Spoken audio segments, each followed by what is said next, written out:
Le Matmut Stadium de Gerland pour ce Lyon-Bayonne, 8e journée de top 14 dans le Rhône, avec une équipe lyonnaise qui reste sur 3 défaites consécutives, attendue au tournant devant son public qui se doit de réagir. Une équipe de Bayonne qui sort d'un succès bonifié sur ses terres face à la section paloise, mais qui alterne le bon et le moins bon depuis le début de ce championnat.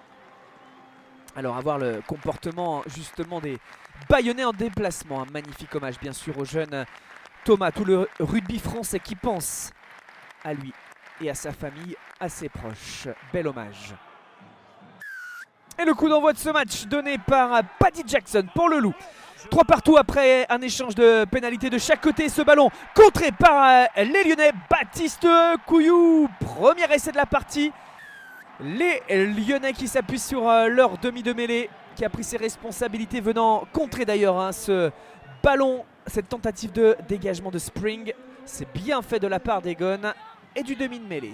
10-3 transformé donc cet essai. Vous voyez, 27e minute déjà dans cette partie.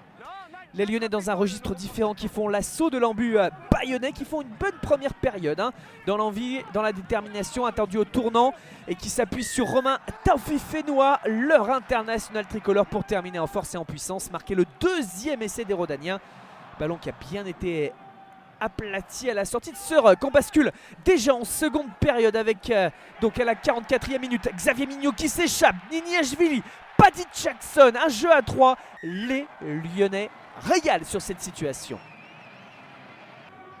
C'est allé vite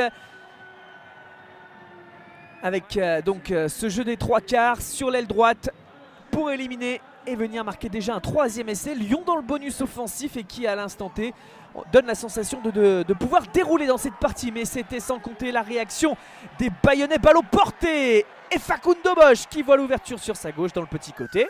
Et oui, Bayonnais relancé dans cette partie, dans ce début de seconde période. Ce match qui s'emballe, qui s'enchaîne avec un ballon cette fois-ci pour Camille Lopez. Oh, c'est bien fait, le retour vers l'intérieur, et c'est Aurélien Carl-André qui vient aplatir, marquer le deuxième essai des Basques, qui a vu l'ouverture et qui dépose ce ballon.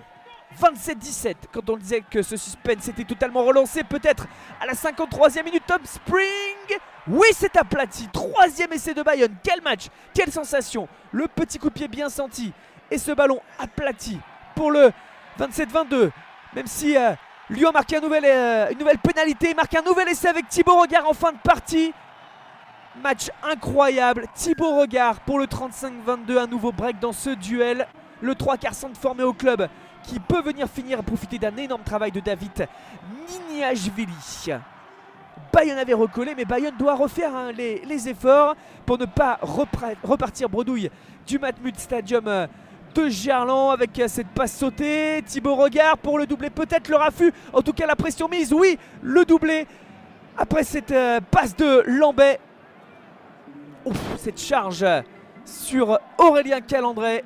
Le doublé en fin de match pour Thibaut Regard qui fait la différence, 42-22. Pas de bonus offensif, d'autant que Uzeyir Kassim vient aplatir un nouvel essai pour Bayonne. Sur la Sérène en toute fin de partie, la transformation pour l'honneur qui passe pour Camille Lopez. 2 points de plus et donc ce score de 42-29. Match incroyable au Matmut Stadium de Gerland, mais qui bascule donc en faveur du Loup face à l'Aviron bayonnais. Pas de bonus offensif, mais Lyon se rassure, Bayonne qui n'y arrive pas encore en déplacement.